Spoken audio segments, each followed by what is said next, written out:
Donc voilà la deuxième vidéo sur la série de découvertes de Unity 3D en version donc 2017. Je sais, c'est pas la dernière, mais pour la découverte du logiciel, ça n'a pas d'importance du tout. Donc on va voir ça. Si vous avez la 2018 ou même une version précédente, ça pose pas de problème.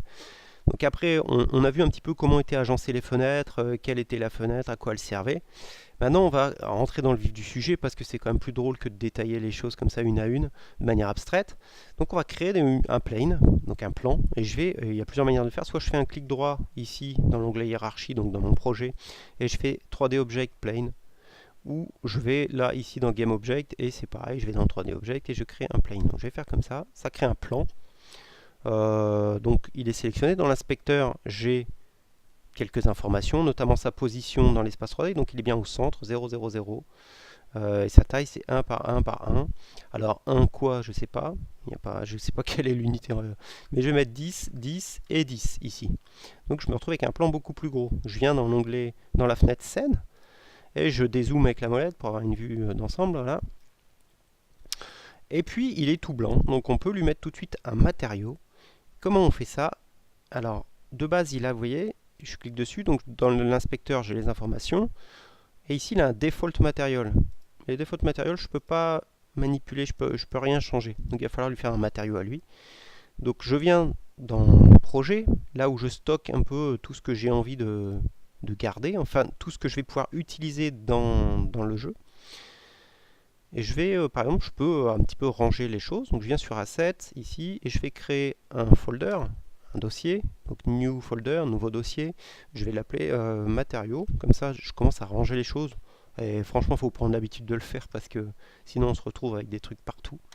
Je vais sur matériaux, donc là on voit qu'il est vide pour l'instant, donc je viens à l'intérieur ici, je fais un clic droit et je peux créer des choses. Donc je peux créer des scripts, des shaders, pas mal de choses, et je vais créer juste ici un matériau, matériel.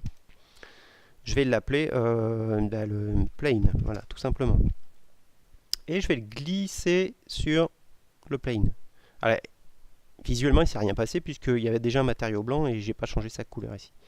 Donc je vais sur le matériau que j'ai appliqué sur le plan, et ici je peux modifier sa couleur. Albédo, c'est comme diffus, c'est la couleur.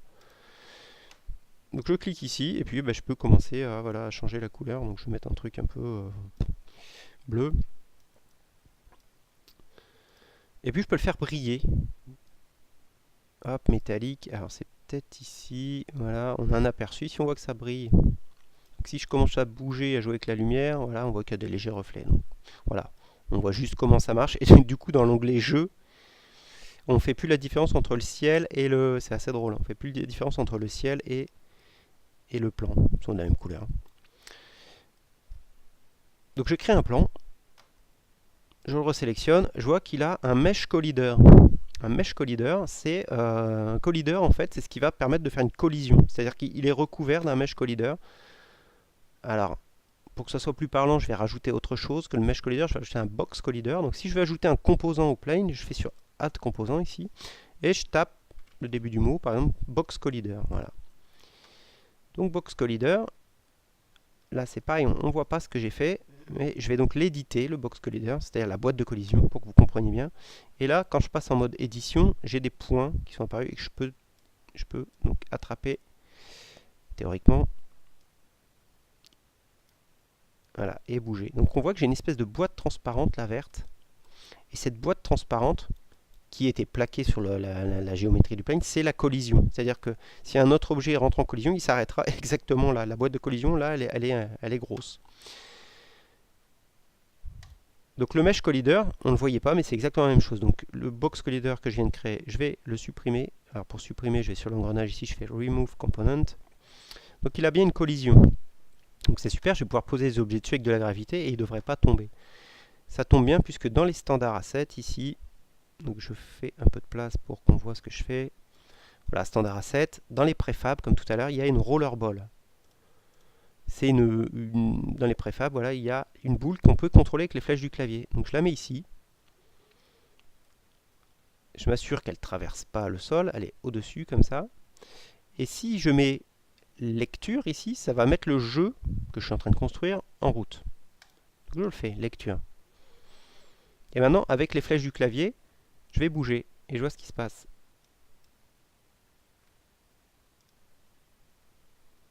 je peux contrôler la balle en fait. On la voit ici, on la voit ici. Pour que ce soit plus parlant, je vais faire en sorte que la caméra suive la boule. Donc je vais regarder la boule, elle est là. Je me mets en face.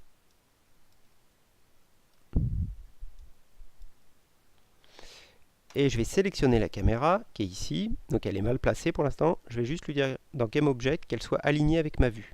Align to view. Ce qui fait que la caméra maintenant est bien dans l'alignement de ma vue ici. Et je vais glisser la caméra dans la rollerball. Donc c'est-à-dire que la caméra devient enfant. Ce qu'on appelle comme ça. Elle devient enfant de la rollerball. Donc chaque fois que je vais sélectionner la boule ou je vais la faire bouger, la caméra elle aussi va bouger. Maintenant je remets lecture. Et on va voir que quand je bouge la boule, eh ben, la caméra elle bouge, elle suit en fait, elle suit l'action. Hop, elle suit tellement l'action que même elle suit les rotations. Donc là il y a un petit problème, on va faire différemment du coup. On l'enlève. Et on va plutôt bien dézoomer comme ça. Je sélectionne la caméra, elle est sélectionnée, GameObject et Align to View. Donc voilà, maintenant on aura juste une vue de dessus, on verra mieux ce qui se passe. Je peux bouger la boule, je peux même la faire sauter, hop, avec la barre d'espace. Tout ça, c'est des scripts qui sont déjà présents sur ce préfab. Voilà, pour maximiser la fenêtre pour que ce soit plus gros quand je joue, il suffit ici de Maximize on Play, je clique, je mets lecture. Et donc je vois mon jeu, on va appeler ça mon jeu pour l'instant, en plein écran. Donc avec les flèches du clavier, voilà, je peux déjà interagir pour comprendre un petit peu les principes de base des collisions. Donc, si je retire le Mesh Collider, et bien la boule, qui est elle aussi, parce que si je vais sur la Rollerball, elle aussi a un Sphere Collider. Mais si je viens sur le plan et que je retire Mesh Collider, parce que je le décoche simplement, il n'est plus actif, et bien là quand je vais mettre lecture, la boule elle va tout simplement passer au travers et tomber à l'infini dans le vide. Je peux la contrôler, mais je la vois plus, elle est en train de tomber. Donc voilà, ça c'est les premiers éléments physiques un peu de ce qu'on peut faire dans Unity. Si je rajoute un autre objet, par exemple je fais GameObject et je vais faire, je sais pas, une sphère. La sphère c'est créée un peu basse, donc je la remets sur le plan.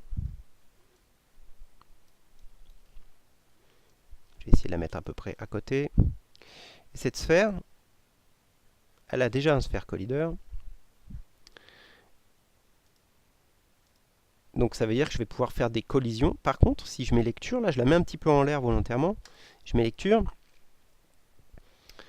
Ben, la collision ne se fait pas parce que quoi? Parce que la boule, il n'y a pas de gravité dessus, donc elle ne tombe pas.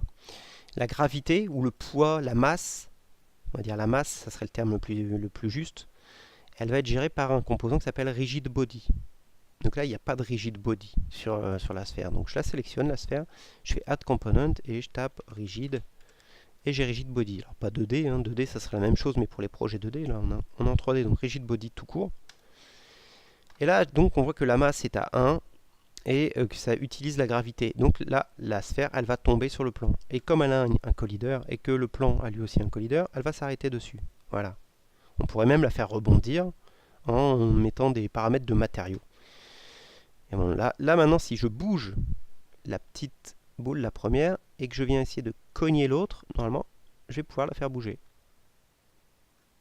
Voilà une première interaction, juste là, physique. Alors je suis un petit peu loin quand même, là, je vais zoomer un peu plus comme ça. Caméra, GameObject, j'aligne ma caméra avec la vue, et je remets lecture.